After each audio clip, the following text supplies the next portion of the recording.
Welcome back to Crayon Box Weekly Interview Edition, part of the Crayon Box Politics Project, where we sit down with guests to break down the issues shaping our government, our Constitution, and our democracy. The United States Constitution was built on a very deliberate idea that power should be divided so that no single branch of government can dominate the others. Congress writes the laws, the president executes them, and the court interprets them. Three branches designed to check and balance one another. But over the course of American history, that balance hasn't stayed perfectly still. Wars, economic crises, national emergencies, and political gridlock have all gradually pushed more authority toward the executive branch. So today we're going to explore a question that has been debated by historians, legal scholars, and policymakers, and Marines in the smoke pit for generations. Has the expansion of presidential power helped the United States govern more effectively, or has it slowly undermined the constitutional balance the founders that intended? We're going to look at key moments that have accelerated this shift, from Franklin Roosevelt's emergency wartime powers to the war power era during Vietnam to the post 9/11 authorizations for use of military force and the modern use of executive authority in trade policy and national emergency declarations. Because whether someone sees it as necessary leadership or dangerous consolidation of authority, one thing is hard to deny. The modern presidency is far more powerful than the office that the Constitution originally described. Joining me for this conversation today is my friend and fellow Marine, Nicholas Hensley. He's a retired United States Marine, I already said that, who brings a grounded perspective to the discussions. Throughout my growth as a Marine has actually helped me to stay grounded as well. So without further ado, Nick, it is great to have you back, man. Like, it's been a long time since you and I have talked. Yeah, no, it has been a while. And number one, I think what you're doing is great. Number two, thank you for having me. And number three, it's great to see you again, dude. And I'm glad you're doing well. This is really exciting for me. I appreciate it. Yeah, absolutely. I mean, I'm proud to have you here as well. I remember those times we had in the smoke pit in Spain talking about these types of political stuff. Yep, Yeah, it was definitely growing moments for me as a Marine and as an individual. I'll never forget I'm that seeing. one time you looked at me and said, "Listen, bro, are you a single issue voter or do you care about the bigger picture?" And Right. that actually made me stop and think. Good to have you here. I'm honored to have you here. One of the things that I guess we should start from the beginning, right? Mm, When the Constitution was written, Congress actually received the largest number of enumerated powers, roughly 18 to 20, and the presidency was kept strong. Roughly 9 to 10 enumerated powers were given to the executive branch, but it wasn't allowed to actually go beyond that. The idea was that each branch would struggle against one another, and that would maintain a sense of control and reduce the possibility of centralizing those powers. mhm. What would you say was or were some of the more key components that drove us to what we now have today, where the executive seems to be the main focus of federal power? Yeah, I mean, that's a broad scope, but I think there are two things to really look at with regard to that. Number one, the system that the founders kind of developed were developed by a bunch of guys that didn't know how to run a government. And they just wanted to put as many fail safes in as possible. And then number two, really, since John Adams, every executive has either been upset about their limitations or worked to expand those limitations. Some more successful than others, and obviously there's the minutia of what was going on behind the scenes in the world of the day. I think if you look at the 1700s and how regulated the world was by the few, the idea of executive power kind of repulsed a lot of them. But they also recognized that you need somebody. There's got to be somebody, regardless of, how much power they yield. That's kind of the way that I hope that answers your question. I kind of think that way gives it kind of the wave top. Yeah, I mean, and that's kind of the conclusion that I came to as I explored everything is that the founders wanted something that allowed for con- some let me rephrase this. They wanted something that was different than what they had the first time around, right? Because our Yeah. Constitution is 2.0, where the first round they had was the Articles of Confederation, and Hmm. what we saw there was just this total chaos where the states had governance and the federal government really didn't have governance. So it was a mix of things. And so what they decided was they needed to have some type of strong federal hand to kind of keep the rudder in one place, while at the same time allowing for freedom of movement of the other parts of our country, like the states and the state government, so that it wasn't a centralized federal control and wouldn't return or have the propensity to return to a monarchy or, like you said, rule of the few over the many, Right. which we seem to be heading back towards. Well, I think what that is, what do we do as a species, right? All we do is try to bring order to things. And the easiest way to do that is to, consolidate things and that sort of thing. And when we look at our time, when we're in our time, we don't have hindsight and we don't have forethought. So it's immediate reactions to what we're perceiving. And we've gotten to the point now, I think, as a country where, two rational, intelligent people can see one thing and get totally different input from it and have a totally different perspective from it. Now, that said, the world we live in is extremely small now, and it's only going to get smaller. The information that we are able to instantly transmit will affect how we, view writ large how society is going, particularly in a nation. And, we're weird, right? Because we say we're not an empire, but we're obviously an empire. We took over the continent. We have bases all over the place. It might be, an economic heavy empire, but we're clearly an empire, no different than any empire of old, with the exception of we don't have to necessarily, our forces aren't occupying and regulating. We're kind of guests.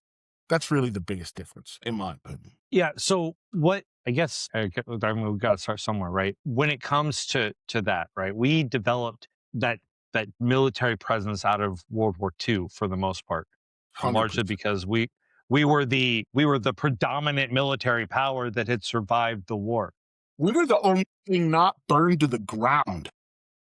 Right. So, I mean, the world had to turn to someone, and we just happened to be it. But what is notable is that even from that point on, the United States hasn't officially declared war. We've utilized different types of measures, from military actions to deferring to the president on making sure that he responds to matters of national security, and even the broad authorizations for use of military force here in the modern era. What I've noted is that that's largely due to the fact that Congress has decided that it doesn't want to get its hands dirty anymore. But what do you see as like the number one problem? Do you think it's a good thing, bad thing? Like, where should we fall on this type of issue? Well, with whether it's bad, I don't really know if that's knowable. And with regard to Congress not wanting to get their hands dirty, as you say, I think they were always like that, and they will always be like that, and that's the nature of it. And it dilutes as well, because a senator can hold in there. He's got like a time window, but the nutbags in the House, they are forever campaigning. 60% or greater of many of their time is calling back home, trying to raise money, trying to see what they want on, what constituents want. Like, that's a nut roll. And again, when that isn't a letter sent, or it takes 2 weeks to get home via horse and buggy, that's instantaneous information over and over and over and over. Both have to dance, both have to kind of balance out, doing quote unquote the right thing, quote unquote the wrong thing, but also maintaining political survivability. So that Mhm. limits they're not decision makers. Presidents that were governors are typically more effective as sort of executives, obviously, because they have that executive experience. Whereas with the very rare exception, senators and House members, they stumble, they have larger stumbles earlier. It smooths out because they're all competent, smart people, by and large, smart people, especially once you get to the level of the national level. But they stumble. I think the reason why that we view it in this time as Congress kind of missing the boat, not getting engaged, not trying to be more influential, is based largely on their inability to, one, break from party, and two, stay politically viable. And I think in our lifetime, the biggest marker of that, the biggest thing that we see is every senator saying, yeah, there's weapons of mass destruction. Let's go into Iraq. And now they've got to live with that. And nobody wants to repeat that. And it doesn't matter what it is. And that's just an example that we live through. I mean, it could be anything like, it doesn't necessarily have to be war or war power related or anything like that.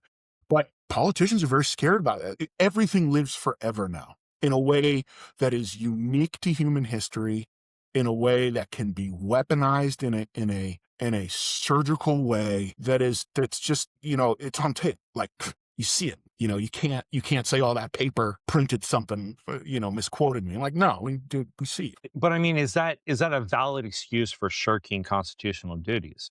No. I mean, 90% of international agreements today are executive agreements where they should be treaties, all because Congress refuses to ratify treaties because they're worried, like you said, about not getting elected the next time around. I mean, you go as far back as the League of Nations after World War I, Congress refused to ratify that treaty, all because they didn't want to bind the nation together with other nations. Yeah. And not saying that had we joined the League of Nations at World War II wouldn't have happened, but that is a large contributing part to the stability of the international arrangement. And it Yeah. just seems like we're headed down that same path again because our congressmen and women are refusing to take a stand and actually legislate the way they're supposed to legislate and are choosing instead to follow and make criticisms after the fact, Yeah. which is what I think we're seeing in Congress now. Oh, absolutely. I think that's a spot on observation. And it's disheartening. However, what if we kind of look at it right now in the way that we're framing it and discussing it? It's like, this is somehow a failure or perhaps undesirable. It could just be the natural evolution of what happens when you build a republic and the people change really slow and all the things around you rapidly change. And, if Wilson had come home after doing all that work at Versailles and League of Nations, was ratified by us, it wouldn't have changed anything. We would have been in the war sooner. We might not have done as well. It's weird. I don't know. I do know that it's frustrating. I do know that it's an embarrassment. And I do know that it's like, if you guys don't do anything, what do you do? What are you guys doing up there? And it's beyond party affiliation or, an issue or anything like that. It's useless. And you know what, dude? In 1826, there were dudes at a tavern having this conversation. Like, what are these comics going to do? What are these idiots doing? What the hell's going on? So again, it might just be the nature of the republic. It might be the nature of being a crazy ass American. We are different. So Mhm. I don't know. I don't. What I will say is this: I don't foresee events that will reverse it, because you notice is every time executive power expands, no matter who takes office next, they never relinquish it. They always keep it. Yeah, Like, okay, it's all one Bush. directional. Yeah, it absolutely is. I mean, I'm looking at it. In the research I did, the legislative branch, like they said, started out with 18 plus, and now they've got a roughly 6 to 10 powers that they retain to themselves. And even our discussion on, we could talk about the power of the purse. That's one of those things that everyone talks about Congress having, and yet the executive branch has used codes of law in order to, and misinterpreted those codes in order to move the money around. I mean, we're talking like the closure of USAID, which was congressionally created, but somehow the executive has decided we don't need this. We're going to wrap it into the State Department. And technically, they're not wrong by doing that. But at the same time, it's an alteration of the government that Congress created by statute. Sure. So it almost seems like the executive has carte blanche power when it comes to how to run things and run the show, Yeah, which to me seems like a bad idea. sure. That's an interesting point. And I think I would sum it up is, typically presidents and their staffs are all, number one, there's more of them. They're all better. That's if you were in that political vein and that is your professional career, that's the Super Bowl team. No matter how bad it is, no matter, it doesn't matter. That's the best. So they're going to be able to manipulate things better, faster, stronger than a congressional staffer for senator. Yeah, some of them have chiefs of staff, not all. It depends on where they're appointed and things like that. But they're always going to be getting out-cycled because they're bouncing around worrying about a bunch of different things and trying to make things happen as a collective group. And even though the executive has to deal with them, the executive can just, here's the parting line, I'm going in this fucking direction. Nothing is going to change that. So I think that they have a little bit better maneuverability. With regard to the interpretation, we think of laws like we didn't invent them. We think of laws like it's something that is etched in stone. It's crap we made up. You can interpret, like it kind of goes back to what we were saying earlier. You can show somebody a picture and you get two very different perspectives from what that picture is. So I think with regard to interpretation, you can never really say that things are being interpreted overtly wrong, but you can certainly say that things are being interpreted in a manner that is beneficial to you. And a lot of the ambiguity in law is kind of designed that way. That's why we have a judge. If it was just two lawyers, he'd say, hey, this is the law. The other lawyer would go, shit, yeah, you got him.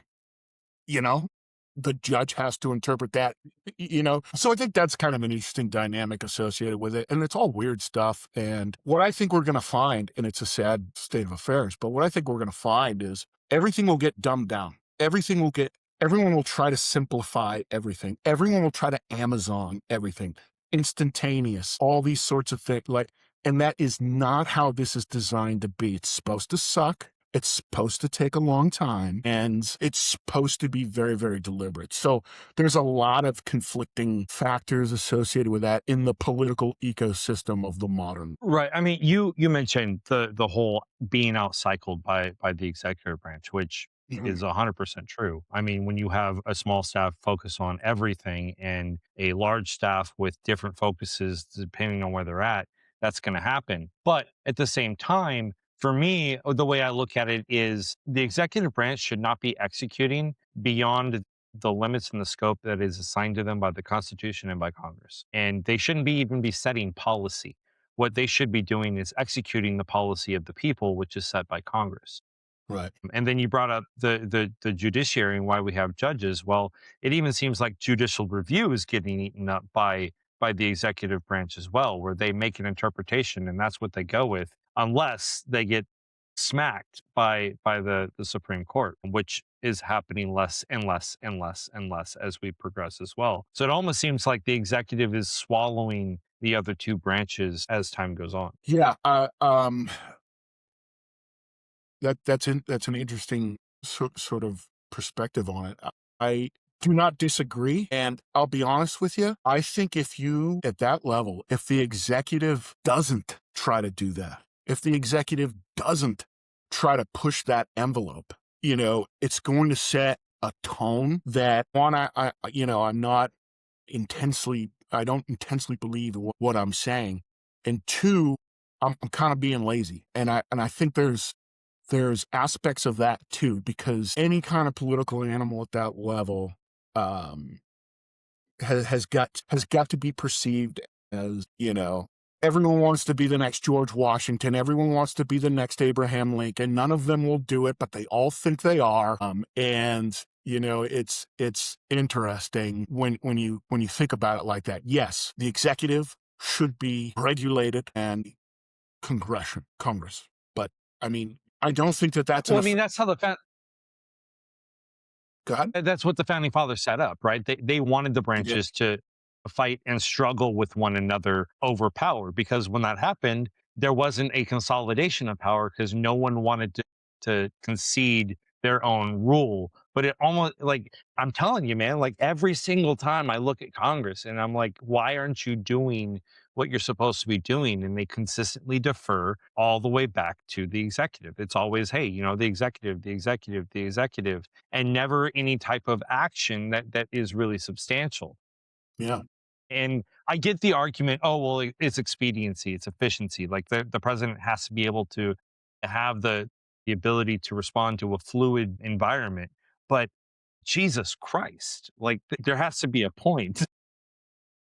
Yeah. I think too, it depends, uh, it depends on what side of the arena you're on. I think that has a lot to do with it too. But and who's in charge and what's going on. But again, it could just be the natural evolution of what is going to happen. And there's one thing I do know, or I shouldn't say no.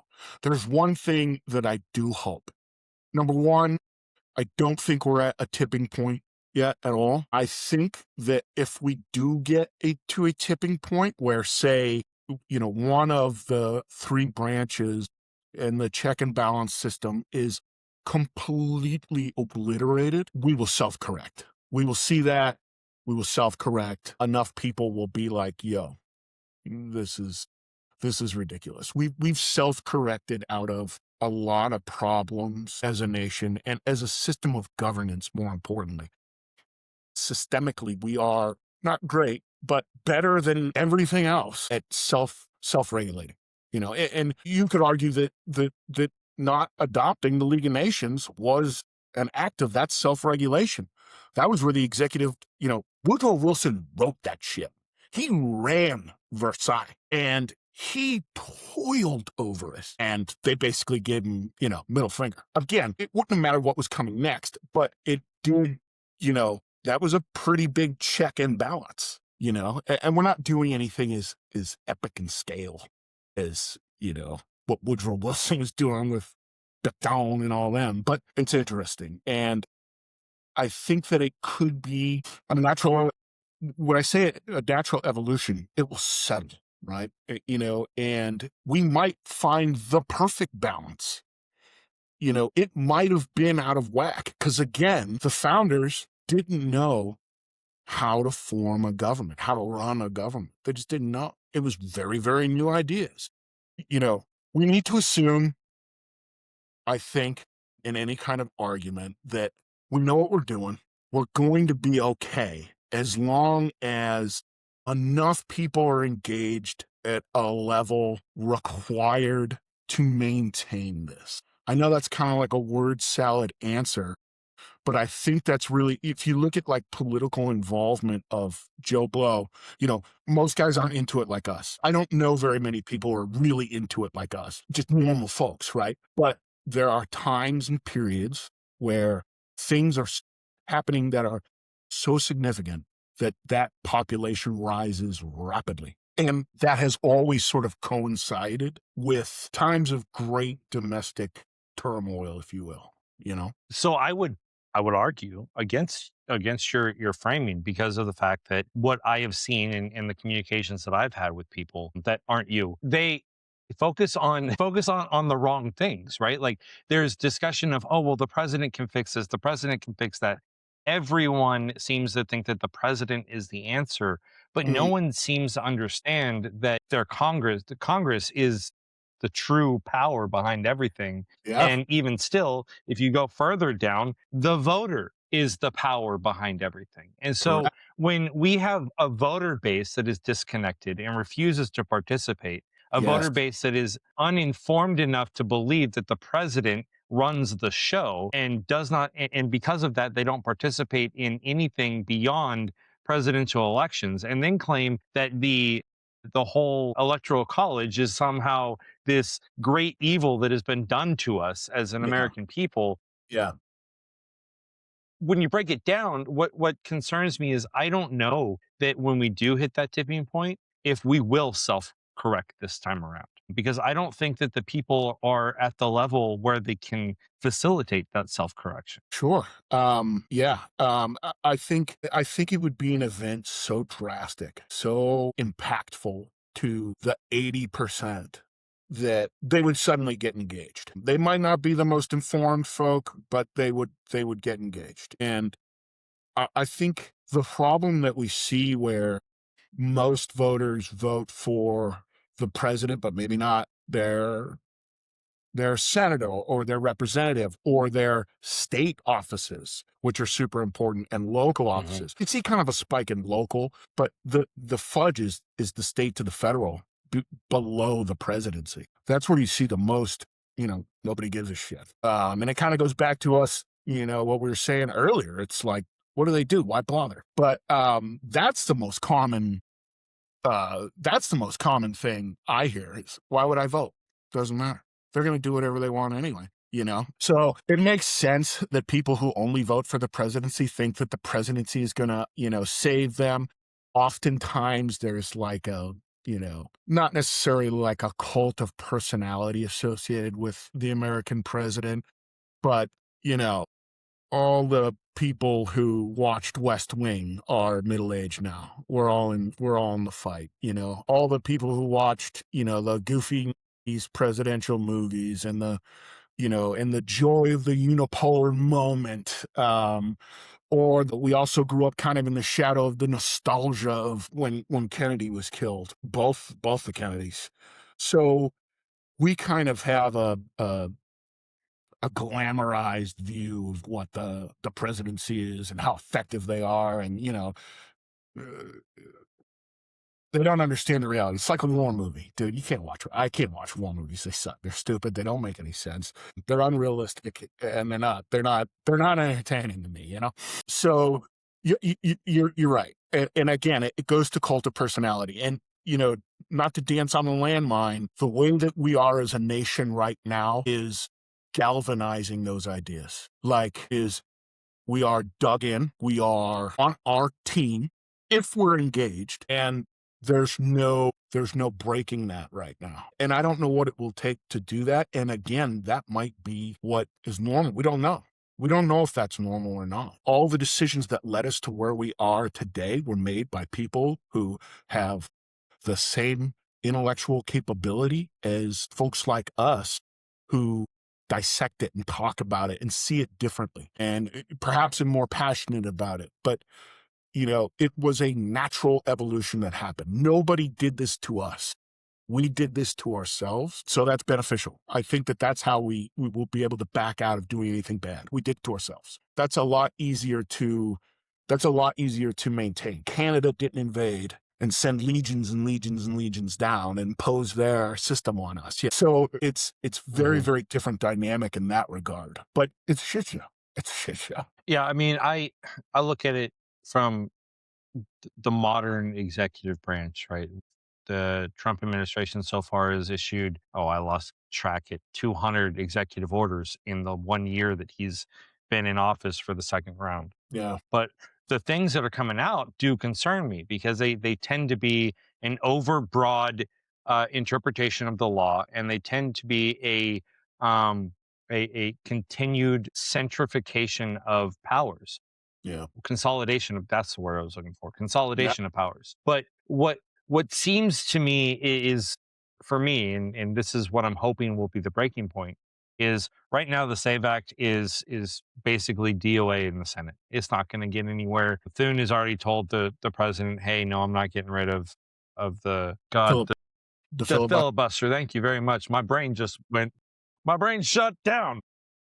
No, But they're brother. not going to get rid of the filibuster because, and then you look at it what the president is saying is, I'm going to sign an executive order and I'm going to use all these emergency powers and Yeah. I'm going to do it myself if Congress won't. But constitutionally, the president doesn't have any authority over elections. And my concern there is that the people are going to just roll over and accept it. which sets precedent, which creates more of a problem down the line. What do you Sure. think? I mean, it definitely sets precedent. I think that we have, it goes back kind of what we were saying before, that Amazon, Prime type expediency. I think that really hit with um, the tail end of our Bush GW and the bulk of the Obama administration, not because of malice or anything like that, but he had rough midterms. He couldn't get a lot done, and he wanted to get a lot done. And he was very, very ambitious, very, very bright, and he knew constitutional law in a way that, like, you wouldn't admit to people at a party. I mean, he was very, very, very in tune to that, and all the people around him were. So that's the precedent that's set. And every other president wants to show that they're just as smart as the last guy, and they'll do all these different things Mhm. that made sense at the time, and they're going to be polarizing, and they're going to controversial for sure. But sort of to the last point of what you were saying, I don't think I don't think executive orders matter because they can be reversed. It's not codified. It's not a law, you know? Well, I mean, they don't matter unless they're followed, right? So an executive order stating that the Gulf of Mexico will now be hereforth named the Gulf of America. All of a sudden, all of the international mapping companies have renamed the Gulf of Mexico to the Gulf of America. Only if you're in United States territories from a United States Man. IP address, right? Like at some point, we have to accept that executive orders have power and that they are growing in power because people are just accepting them as, hey, this is the law. Yeah, I think what executive, when you really look at it, and that's a great point, the Gulf of Mexico, America. Yeah. I think that they are the most effective tool to undo the unpopular aspects of the previous administrations moving forward. And then on top, not only do you have to do that, if you're that next executive, not only do you have to undo the things that got you to where you are, right? Which is essentially what it is, because it's always kind of back and forth, with the exception of like the first George Bush, but he was on another level. And it was Cold War termination, and that worked out really good for us. But anyway, not only do you have to undo what the last guy did, you've got to now make your agenda up and over that and make sure that you can be perceived as being able to do things. And that's the fastest, easiest way to do it. They can be enforced, and they will be enforced. And it's always interesting to me to see the ones that they undo from the previous administrations and the ones they leave. Because to our topic, if it increases the executive power, they don't get rid of them. If it's beneficial to, say, the economy, they won't undo them, no matter how they feel from a ideological perspective. You know? Hmm. Yeah, that's a good point. I've never actually looked at that Yeah. and examined it from that point of view. But it's a valid point that they never relinquish power, and which is, I tell people all the time. I mean, that I've had political aspirations, Mm. and I used to tell everyone, I had no desire to be president. But I'm kind of like getting to a point where it's like, elect me as president, and here's what I'm going to do. Within the first 90 days, I'm going to sign an executive order that erases all of the executive orders Right. after 360 after a 365-day window where Congress has the authority or the imperative to review them and codify them. Because at which point they're codified. And then from that point on, any executive order that I would sign would be limited to a 6-month window. And if Congress doesn't codify it within that 6 month window, guess what? It goes out the window. Yeah. But that's just my belief. Like, we need someone in office that is willing to throw away executive power in order to rebalance the system. And I don't think it's going to happen. But I think that's what we need right now is someone that's got the wherewithal to do that. Yeah. And I think that I think that's interesting, and I think that's a good, that's an interesting idea. One, you're relying on Congress to get something done, so that's not going to happen. And number two, to get to that level, yes, it's not going to happen. So, but to get to that level, you can't I don't believe in the modern era that there can never be a team of rivals again. You know, you are never going to be able to form your executive branch or, you know, your staff, all your appointments and all that other stuff. You just can't have that anymore. And there will likely, unless you go, and if you do, hey man, let me know. If you go for it, I'm there, bro. But I don't think you'll see that kind of political animal anytime soon. I don't believe so. But we're like due for something too, man. Like this all goes in cycles. Like the middles of centuries, something fucking bad happens. Sometimes it's a little bit before, sometimes it's a little bit after, but it's always about in the middle. And we're getting close there. So there could be some, you know, humongous thing that dramatically changes how we kind of view that. And it would be great. Yeah, I think that's great. Like, hey, get rid of all the executive orders, right? And start from scratch. And Congress, get your ass in gear. Good luck. You know, they're not going to do shit. And they have their own ambitions. Here's your too. homework. Have fun. Yep. Jesus. So, I mean, I guess that the question, the final piece of the question that we're talking about is whether or not it's good or bad for the country, the direction that we're headed, the consolidation of power in the executive branch. Me personally, I think it's a terrible thing, Yeah. just because it points us in the direction of an authoritarian regime and puts us square on the path to eventually one day have an autocrat. I mean, there's people out there today that think that we live in the era of the autocrat who is Donald Trump. Me personally, I don't think we're quite there, Yeah. but I think he's an example of how we get there. What do you think on that? Do you think that it's a good thing or a bad thing? You know, it's interesting. I'm not as worried about it as I could be.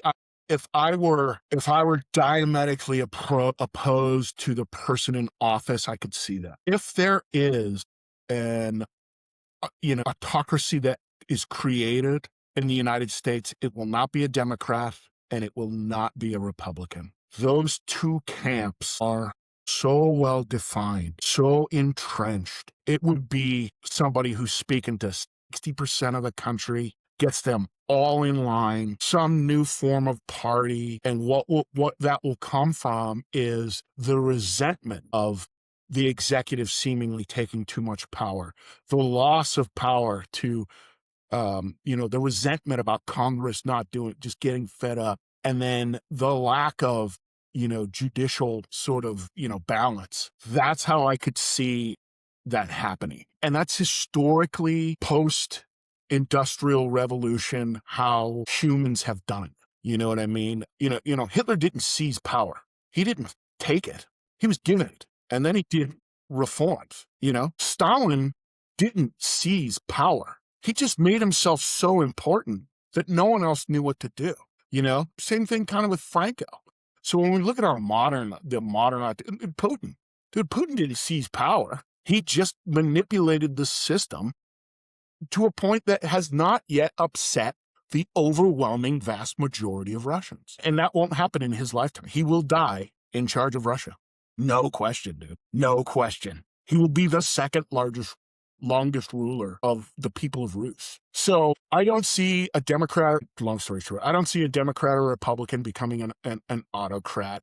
Because the voices against them are so loud. Like the way people feel about Trump right now is the way that the people who support Trump felt about Biden. And we were screaming our heads off. And the way the people who felt, about Bush or Obama, that kind of dynamic, we were screaming our heads off, So it just doesn't seem like there's no mechanism to make that happen. There's no mechanism that will allow an autocracy. You could maybe in the future see a 3-termer. You could see that. But, math is against you on that, man. And that job is stressful. That thing is chipping away at your life. FDR, yeah, he drank and he smoked and he had polio. But if he wasn't president, he would have lived probably a decade longer than he did. That job mangled him. So even if you do get a 3rd termer, and there's always that talk about, And he just flat out said, hell no. Obama was like, what about a third term? I mean, he was a pretty popular president in the current time he was in, more so than others. And he was like, you're out of your tree. I'm not doing this again. I'm not doing this again. So you see that too. The only way there's an autocrat is if Congress goes away, the House is dissolved, the Supreme Court becomes the local district court for, the block it's in. Then you could see it, because otherwise it's too much. It's too stressful. You can't do it. You couldn't consolidate that power in a timely enough way where even uninformed, unengaged voters wouldn't be like, what? Nah, we're not doing this. I mean, but you could argue that that could happen under a uniparty system as well. I mean, Xi Jinping didn't take power; he was given power and increasingly was allowed to stay in office, right, by the rubber stamp that is the People's Congress in China. Sure. But here in the United States, we could see something similar. I mean, we're already seeing the Supreme Court making rulings that are changing precedent with regards to presidential immunity. We've seen the Congress who refuses to stand up and say, "Hey, we're going to oversee the Doge operations that are going on in the federal government."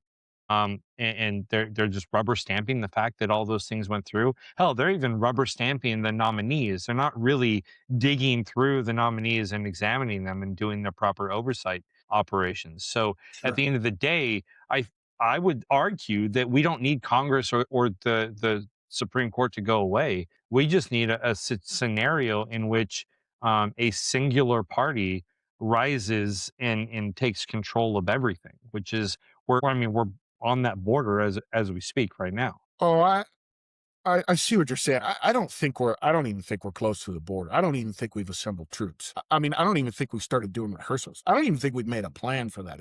I don't think we're on the border. I don't think we're on the border, as it were. But is it possible? Yes. Look at collectivism. What is collectivism? Collectivism is a group of ideas, of course, developed in Europe, to replace the monarchies or have an alternative to the monarchies. They're still exactly the same. It's the same thing. Certainly the founders, but I think more importantly, a group of men, and it was largely men, who built this world order. And that's really the World War I generation. Like World War II is the greatest generation. They went and fought and all that stuff. But the decision makers were the World War I generation. That is truly the greatest generation. The people born in the 1880s and 1890s. They're the ones who built this global order, and they did it in such a way that it's inclusive and it's desirable. So I don't think there is a mechanism for which an autocrat can rise, even though that is the natural order of what humans do. That is the natural order of, we pick a team captain, right? We frickin' have a favorite actor. There's always a pinnacle, and we are inclined to do that. Our system of government is designed to prevent that and prevent a civil war. It's not really that effective all the time, but so that kind of, and it kind of goes to executive power. I mean, dude, Lincoln was not a popular guy. Lincoln was not a popular guy at the time. The hindsight we have of what he did and how he did it, is what it is. But in 1862, we're having this conversation. We're in a tavern having a conversation, and it would go very much along the lines of the one we're having right now. This is nothing new. I don't think we're close to it. I think there's a lot of hype. I think that making people think that we are is beneficial to politicians. They've got to have something. And when things are going really good, you've got to find things that make it bad. Because we are arguably right now, as we sit, in the best time to be a human on this planet. This is the absolute best time to be a living, breathing human. No question. We're not losing kids to winter. We're not having frickin' global famines. Our population is balancing out. I mean, it's very, very different. So I just don't see it. I just don't see it. Now, if we did have indications and warnings of that, and we did need to act, I believe that we would. And I believe that we would do that. I think we would do that unanimously. And here's the problem. If we think we are at the cusp of authoritarianism, and we're not, but enough people believe that we are, that's a method on how we get there. Because the solution will not be, if we're there, right? If we are at the border, the solution isn't going to be, okay, less authoritarianism. No, it's going to be, let's get another autocrat. This guy says he won't, but he's going to do it. That's kind of the problem. That's the bait and switch. So there's a lot of balancing acts there that prevent us from doing that. And one of the things is that despite the, last 20 years, we're a really educated culture. Americans are highly, highly educated by any kind of historical metric. We can all generally read well enough to be informed, and we can all generally communicate ideas universally that are understood by and large. I know there are exceptions, but so that's also a unique time. And we can transfer information instantaneously. So I would argue again. I would argue that I mean I don't want to keep beating the dead horse, but the reason I say that we're on the border is because of the level of consolidation that is happening to the executive branch. And like I said before, do I think that's going to happen anytime soon? Do I think that it's going to be number 47 that is the last number of in the line of presidents? I don't. Yeah. I think there's going to be a 49 and a 50. I don't think we're going to get to 6, 7, but that's neither here nor there. Sorry, I had to throw that in there. Yeah. But my point is, if we continue the consolidation at the level that we are doing, there's going to be a time where we're going to lose the ability to respond and prevent the slide into an autocratic regime. And I think that's significant to point out. It's significant to maintain it at the forefront of our brains, Sure. And I mean, again, it's the natural order. especially at the polling booths. Yeah, I mean, it's the natural order. But I think that the idea of it, even with um, the the the extreme ends of either party, that would be, well, if it's my autocrat, it's okay, and that those are very, very few. Even at those extremes, the idea of that is so repulsive to Americans that I don't think it could happen. Well, no, let me rephrase that. It could happen. Anything could happen. I don't think that we would truly, truly allow that. Now, we might get to a point where our considerations for electing a president include a whole lot more power, a whole lot more executive strength and consolidations of powers, but we would be informed on that and we would be voting on that. The slippery slope, I think, is misreading it. I think, if, we're either on the cusp of, a bright future or the cusp of extinction constantly. That is what we are. We are always in that mode. And I just don't think we would do it. I just don't think there are enough Americans out there who would support it, regardless of political party, regardless of polarization. It wouldn't matter. It wouldn't matter. And again, if it did happen, it wouldn't be anybody we see now, and it wouldn't be any political party. We will certainly have a president beyond 47. We are on a clock, and that clock started for us in about 47. Things don't necessarily end, but they change. Like the Roman Empire still exists. In fact, the Roman Empire is more influential today than it was at its peak when it had the largest geographical areas, the Catholics. It's Rome, It still exists, it's still a thing, it's still influential. I don't think that we would backslide that much unless we had to or we wanted to. And obviously now we don't want to. But again, dude, there's a lot of power in saying that, because that motivates people. Hey man, this guy's gonna be, dude, I can remember during the Obama administration when something happened with DHS, and we were in 2.8 at the time. And this person, a friend of mine's wife, he was deployed. He was in Marsoc, but she came over and was hanging out with, my ex-wife and their kids. Our kids were all friends and shit. And bro, she was like, DHS, man, they're gonna come in and they're gonna like take us all over, and like they're gonna martialize all the federal government, and they're gonna start slapping people in jail. And it's like, do you think so? Do you really think so? And it's no different than the people who are like saying the same stuff now about a Republican president. And that's not even new. That's not even new.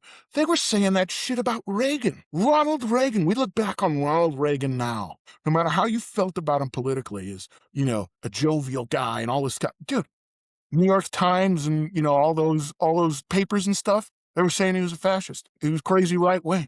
Woodrow Wilson. You know what they used to say about Wilson? How could we let a Southerner be in charge again? Because he was the first Southerner since the Civil War to be like, how did we let this happen? So it's all, he's gonna be a pro-Confederate.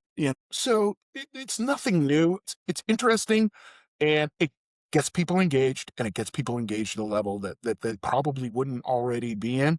But I don't think we're there. I don't think we need to worry about it. I think we will see more expansion of presidential powers. I think there will come a point where it does start getting to be detrimental, and to something other than the way people perceive it. And what I mean by that is, if you're on team left, or, you're on the team green and you agree with what's happening, you don't mind. But if you're on team yellow, you're kicking your feet into the moon, and this is it. We're on the cusp. We're gonna lose this thing. And that might be another component that is necessary to this experiment, because that has always been the case. So whether it was, the Whigs, or, the Democratic Republicans, or, the emergence of the Republicans, the switching of the Democrats and how they've evolved over time, it might just be a thing we need. And when you're really engaged in it and it's top of mind, it seems bigger than what it is. It seems more significant than what it is. And here's the thing you will always hear, but this time's different. You'll always hear that. But this time is different. You don't understand, other side. This time is different. And it's not. It's the same damn thing. And it'll balance out. It'll all buff out. So, I mean, and we've kept it fairly nonpartisan so far on this show, right? And you and I have vastly different political views when it comes to this current administration, the previous administration, and so on and so forth. Sure. But we've kept it very apolitical just because of the fact that this is an apolitical topic, right? Right. And the steady growth of executive power covers both parties. Like you said, when another president jumps into office, they're rarely the president, or actually they never get rid of the powers that they are granted from the previous president. They'd be stupid too. So with that being said, one of the questions from Vanessa, who wasn't here today because she's sick, she's That's cool. viewing remotely and wanting to chime in. So she threw a couple questions out there. The first one: do you think that America has? I'll just show it on stream. Do you think that America has become stagnant over the last 12 years? Absolutely not. I think that we have become the most dominant organizations of human beings ever. I think that no matter how we feel about all the conflict going on around the world and all that, all of our stuff is better. We are better at imposing our will. We can recover economically faster than everyone else. We still have dynamisty in our education system, though people argue it's gone one way or the other. We have absolutely exploited the unipolar moment of 1991 better than anyone could have ever expected, in a way that I think we will never be murdered. We will only commit suicide. I think that I don't see any stagnation consistently. there are some things we fall off of. And there are some things that we have foregone to make sure our hegemony is stronger than everybody else's, and that we can ensure that no matter what does happen, if something bad happens to, say, everybody, it hurts us less than everybody else. So I hope that answered the question, but Yeah. that's how So I.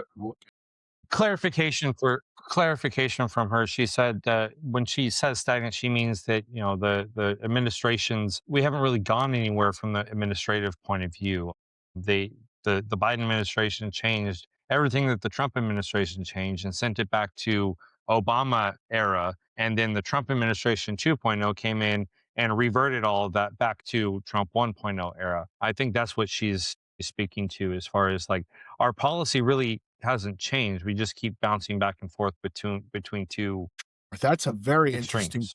Yeah, that's a point. And I guess in that sense, we have gotten stagnant because there's nothing that universally ties administration in a chain and sequencing way anymore. Like who won the Cold War? Was it Reagan? No, it wasn't Reagan. It wasn't Bush. It wasn't Carter. It wasn't LBJ. It was all of them. It was all of them. And they all did different things, and the next guy exploited it differently. And that's just one example. But there isn't that one thing. I think the maintenance of the global maritime order is so sufficient, and we are so dominant that we're always going to have that back and forth until we depolarize, which I think could possibly happen. I don't know what that will look like. I don't know how that would happen.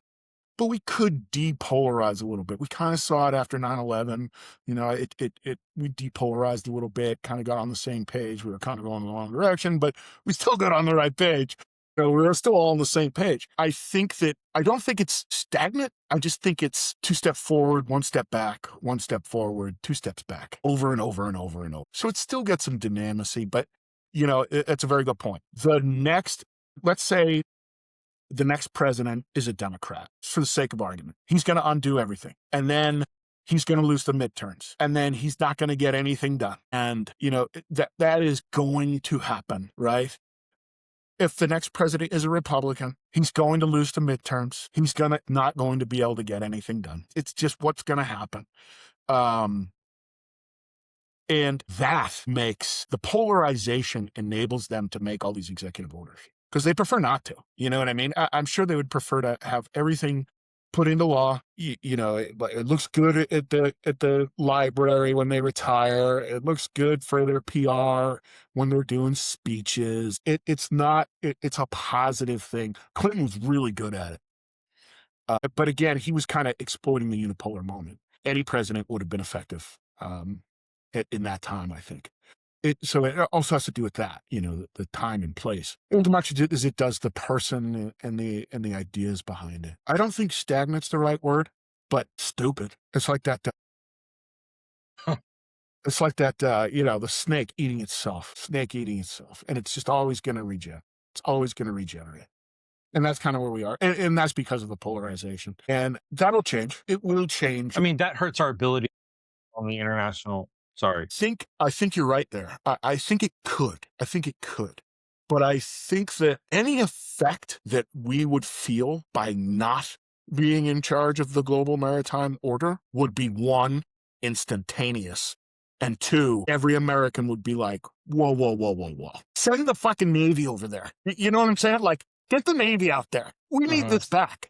We're not going to give it up, because we are an empire.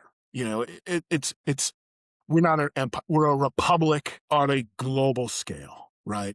And the Romans were a republic before they were an empire. So we're a hybrid of that, and there's so much romanticism amongst the founders of that flip. And they didn't even really know when it was or anything like that. They weren't, we didn't know all the things we knew back then, just lost information and the inability to spread that information. But that was very romanticized in the minds of the founders, particularly probably the most important. John Adams was pretty important in that era. But no, I it's not stagnant. It's just stupid. I'm sorry, that was a really long answer. I'm rambling. No, I mean, It's great. Brother, I remember our ramblings way into like the wee hours of the morning on a Yeah, work day yeah, back in Spain, man. Like that, oh we yeah, could go for wherever. So I would say, I guess the closing, right? The closing point here is can what can we the voter do, and I guess more importantly, what can Congress do? Reel in the executive branch and prevent the expansion of powers. And I guess secondary to that is, are those actions necessary? sure. What the voter, I think, can do is, especially when we talk about somebody who's really not engaged in it, they're going to go batshit crazy if something like that were to happen. They would get upset, and you would see larger engagements of maybe local, but certainly state and certainly federal elections. So what the voter can do is be conscientious, if not conscious, of what's going on. And then what Congress could do, if we do really get to that state, I don't know. I don't think that's knowable. I think that there are mechanisms already in place that they could maximize and execute their different authorities and codify laws to retake their authorities if they had to, and kind of like do a reset. And if it got to that point, I think that they would. However, going to the sort of the third, what I think we could say historically about us, regardless if it's, a couple colonies on the coast or a continent or a world power, is that we will do whatever it takes not to lose. There's just something about us that makes us so unique and so different because we're so new. Like Spain has been defeated by every country in Europe. France has been defeated by every country in Europe. Germany's been defeated by every country in Europe. Every country in Europe has invaded Russia. It's like, I kind of look at the Middle East as the Ottomans, still kind of in the Byzantine kind of tradition. They've all invaded one another. They've all fought one another. They've all done all that kind of stuff. We haven't done any of that shit. We unsuccessfully invaded Canada twice. And, you know, we will make sure that we are in a place where we dominate. And that's just, I mean, look at all the weird shit we do, man. Everyone says, oh, there's no high-speed rail in America. Well, yeah, it's because we all drive cars. Hollywood's this, that, or the other. Yeah, but everybody watches our movies around the world. I don't watch fucking foreign films. You know what I'm saying? Like, we have a cultural dominance that we, in our hearts, do not want to get rid of. And we will do whatever it takes to maintain that. And more importantly, no country should trust us. We will fuck you over. I don't care what country it is. Don't trust us. We're here to help, but don't get in our way. Are you insane? We're unbeatable. So I would argue that there is a point where we will do whatever it takes to win Mhm. takes us into dangerous territory of giving Caesar the ultimate power, right? And I'm just saying Caesar because, again, reverencing Rome, right? We watched what happened when the Republic started to base more and more of its power in a singular individual, and it Yeah, started with the triumvirate, and which slowly moved into the dictator, which yeah, eventually wound up with the Caesars and the Neros of the Roman Empire. yeah. But I would argue that we absolutely do fundamentally as voters need to pay attention, if not nationally, at least locally, because I think that where the resistance to a dictatorial regime will come from is from the states. I 100%. think that is where that resistance is going to be, because Yeah, again, like you said, the way that our system is established is so complex and so unique, right? Like, even yeah. if a president were to take complete domination of the federal government, he or she would still have to compose themselves and be able to effectively run and take over the states. And right Absolutely. now we have Democrats and Republicans combined talking about states' rights. And we've never heard that before, because Democrats at one point in time used to be the party of big government, and Yeah, Republicans were the party of states' rights. And yeah. now we're starting to see where that's blending, and we're starting to see both parties be more prone to looking at the states as the solution to the ultimate federal problem. Absolutely. So that's where I think that the federal government can come into effect. And then on the other piece or excuse me, the voters come into effect.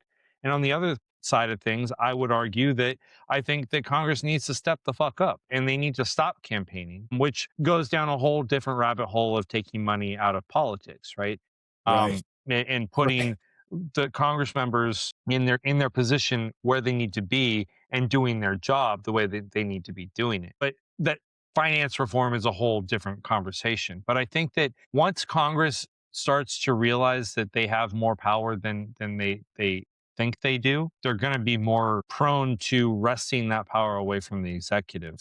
Sure. And I think once that starts to happen, we could actually start to see that resuming of the struggle between the three branches that stabilizes things and makes things normal. But I would argue that the first step needs to be the voters focusing on state and local issues. Yeah, I mean, that's a really, really good point. And one interesting thing that kind of stuck out to me while you were breaking that down, and I don't think you're wrong, but I think to assume that that Congress is ignorant to their abilities, I think is giving them more credit and making them seem less lazy than what they really fucking are. Because they know, otherwise they're I mean, they're bitching about it, right? So they know, but they're just lazy. They're not going to do anything about it, man. And it's all about the next guy.